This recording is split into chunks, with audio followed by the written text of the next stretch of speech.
the moment that changed my life is such a pivotal moment that I can put myself at the scene of what happened at exactly the right time.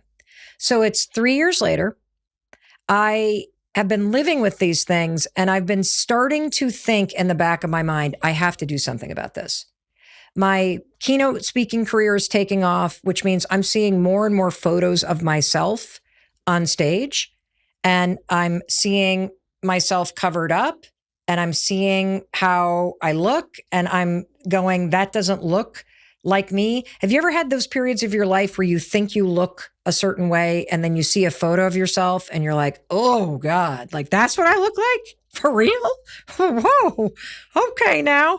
Look, and I'm all for body positivity, but let's have some body honesty right now. There are times in your life where you do not like how you look. And that's where I was. And so it's now gone from this pit in my stomach of making a mistake to this intuition trying to knock on the door and go, Mel, open this up and let's fix this. Do not, for crying out loud, do not try to face something that you're struggling with alone. Don't do it.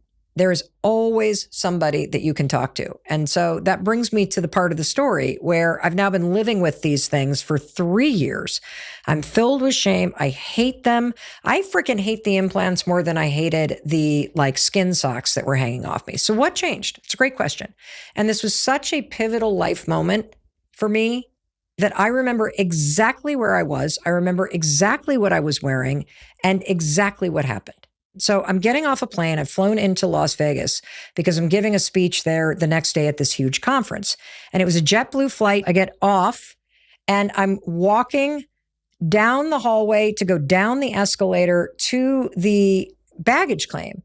And a woman that I know who was also a keynote speaker was coming into the terminal to catch a flight.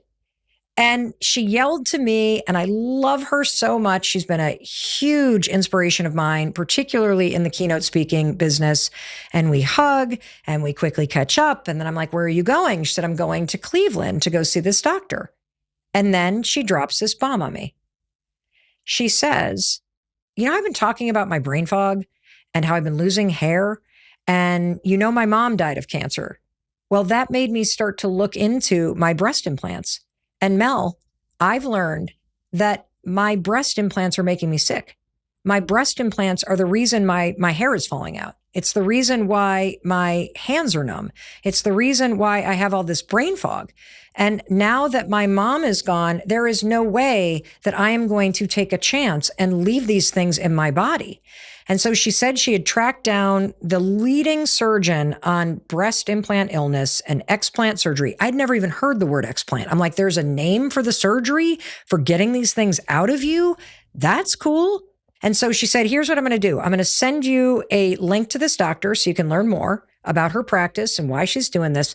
And then she said this. She said, Mel, I'm going to send you a link to a Facebook group. It's invitation only. It's not a public group. You have to request to join it, and then they let you in. And at the time, there were hundreds of thousands of people in this group that was all about breast implant illness. She said, I'm going to warn you. When you get into that group, you are going to be shocked at the stories, at the research about breast implant illness. And as she was telling me this, I started to kind of feel that pit in your stomach that you feel right as the trailer is happening before a horror movie, oh God, what's going to jump out at me?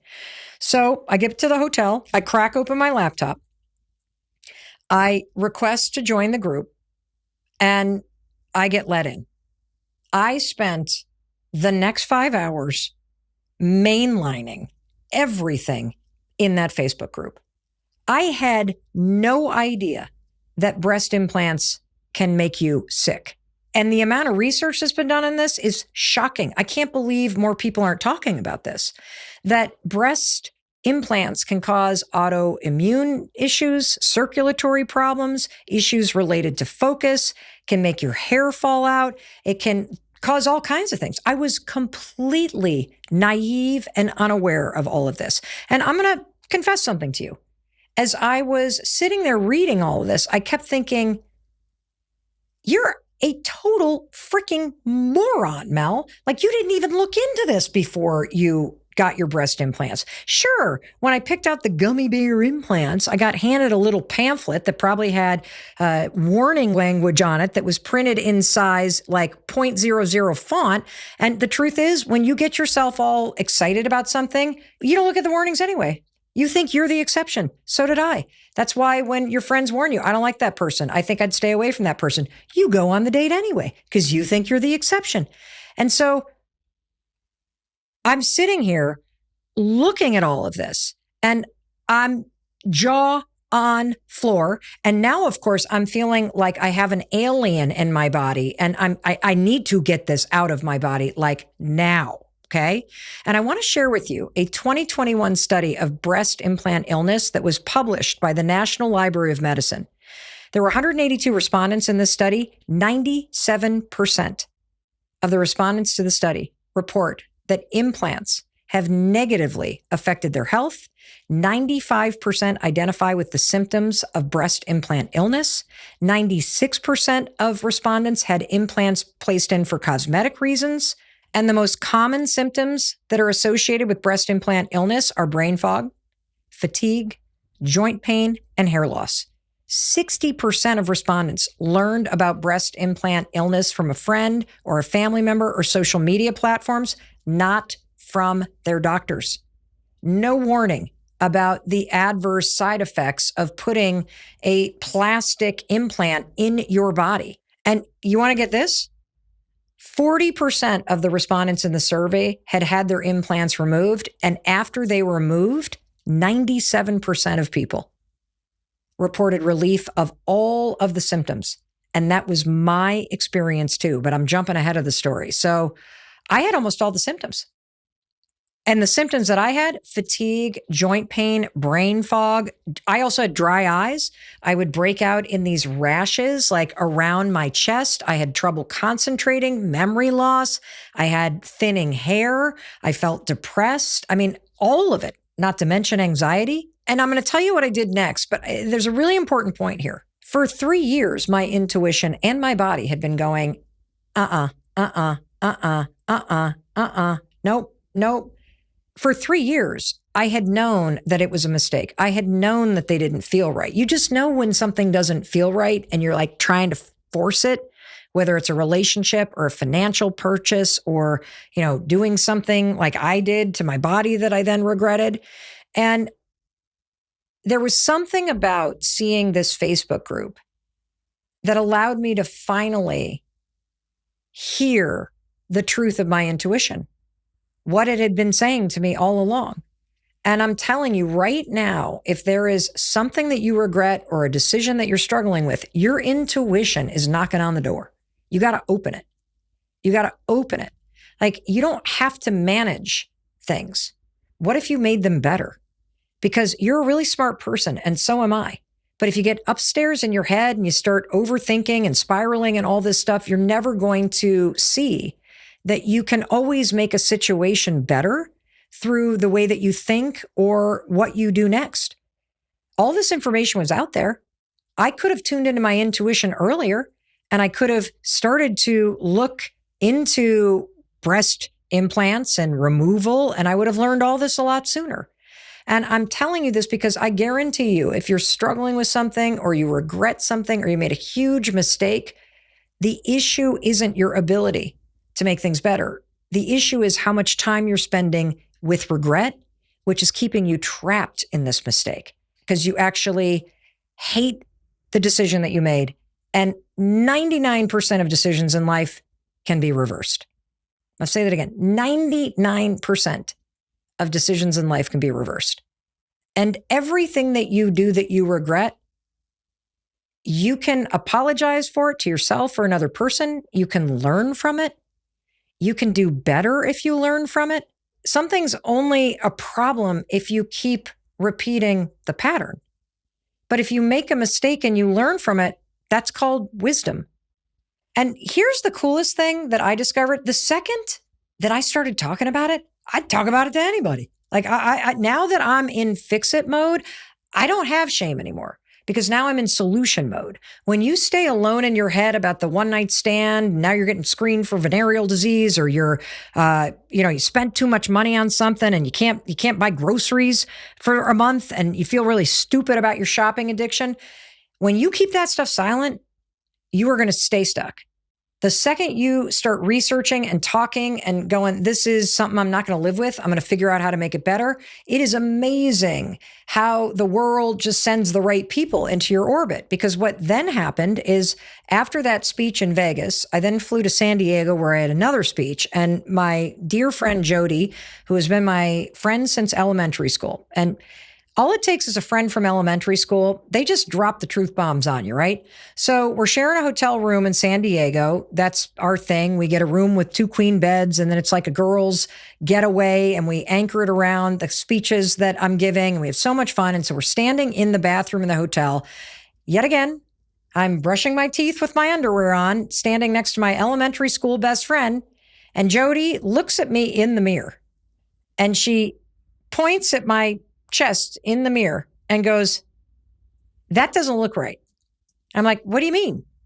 She's like, Mel, that implant on the right, it looks like a half a chicken breast that is just hanging off of you, and it's an inch taller than the other one. And I'm like, oh my gosh. And by the way, there's a word for this. It's called contracture.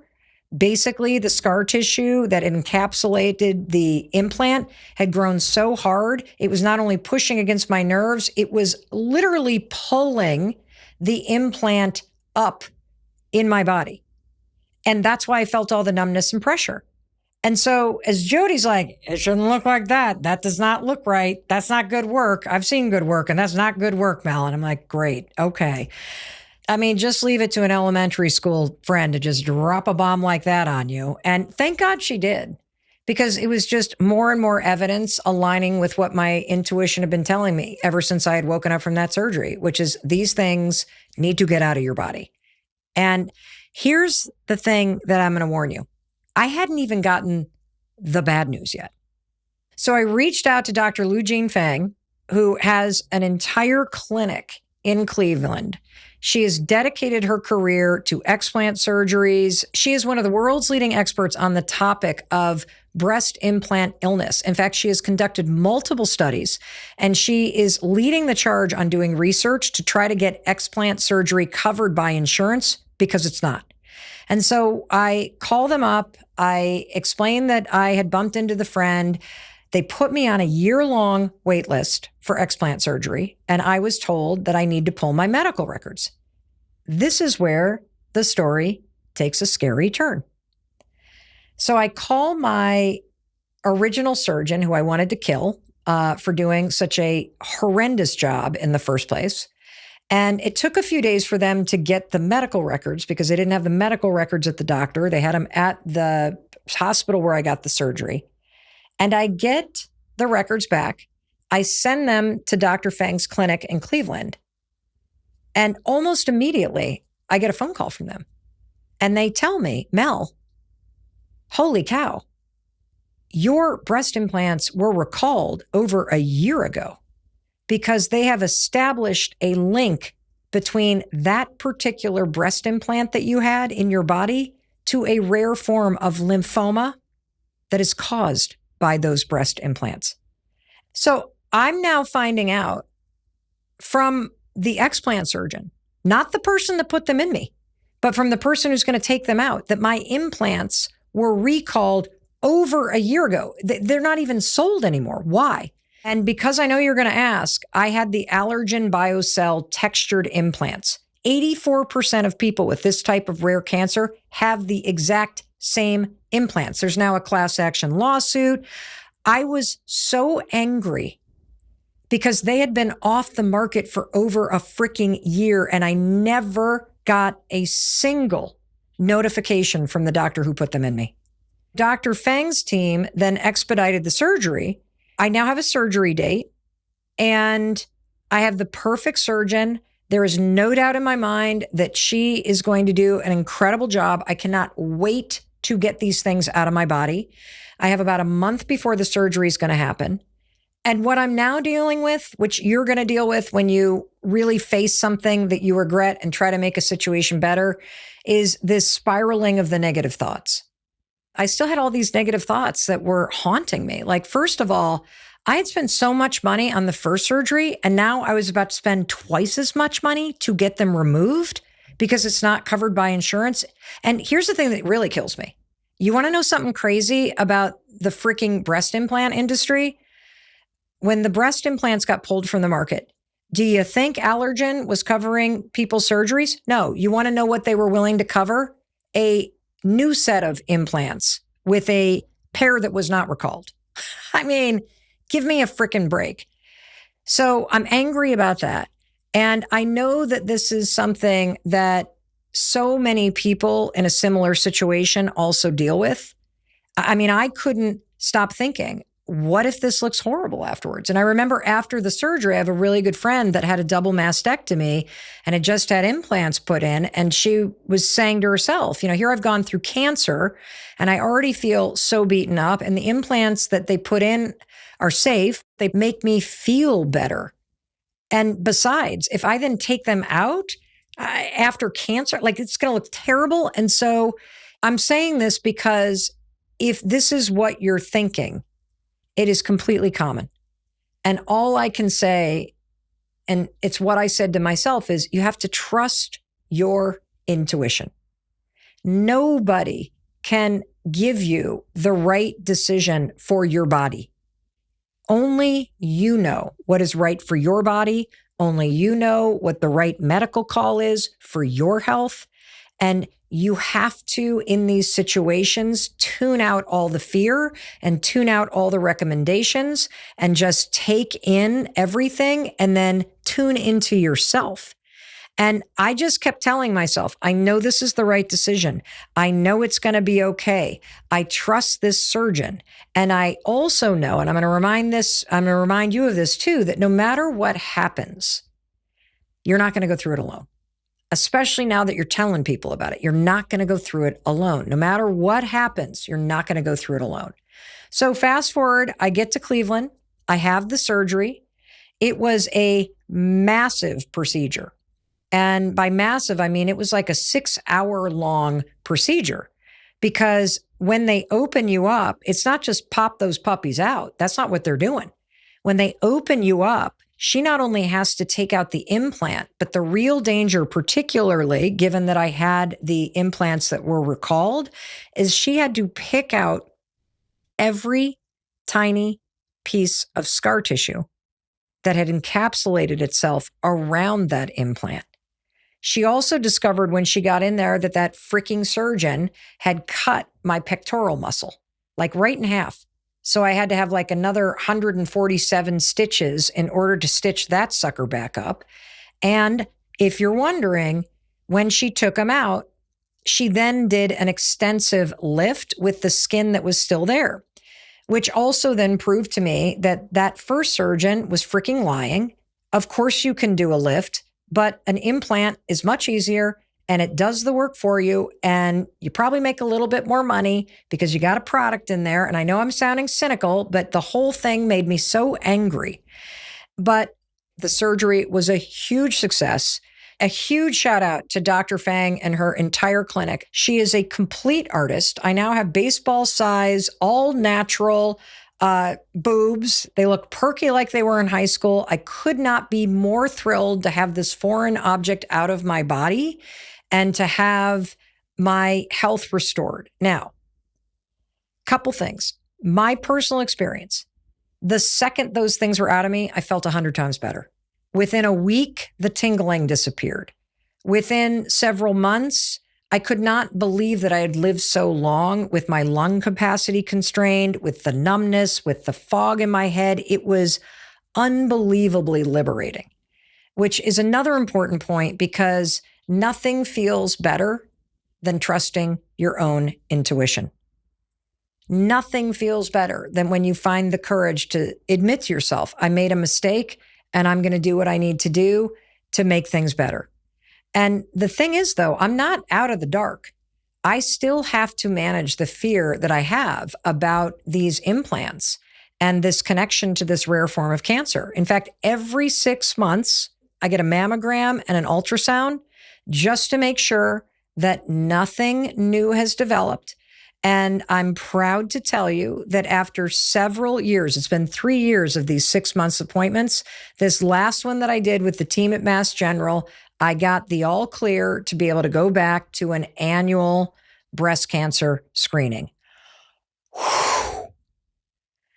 Holy cow. And that brings me to something that I want to drive home with you. You will do things that you regret. So will I. I'm sure I got a long road ahead of things that I'm going to regret. It's part of life. But you always have within you the power to face anything, to learn from your mistakes, to lean into the things that you regret and make sure that you change the way that you behave or you change your habits so that you don't keep doing it. Because, if you do it once, it's a mistake. If you do it again and again, it's a pattern. Those are two totally different things.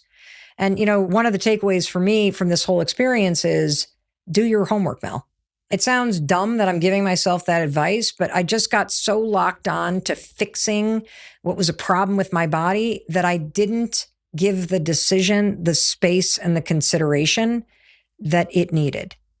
And the other thing that I learned from this experience is I was quiet for far too long. I hid underneath baggy clothes. I hid beneath a smile. I hid the embarrassment by not talking about it.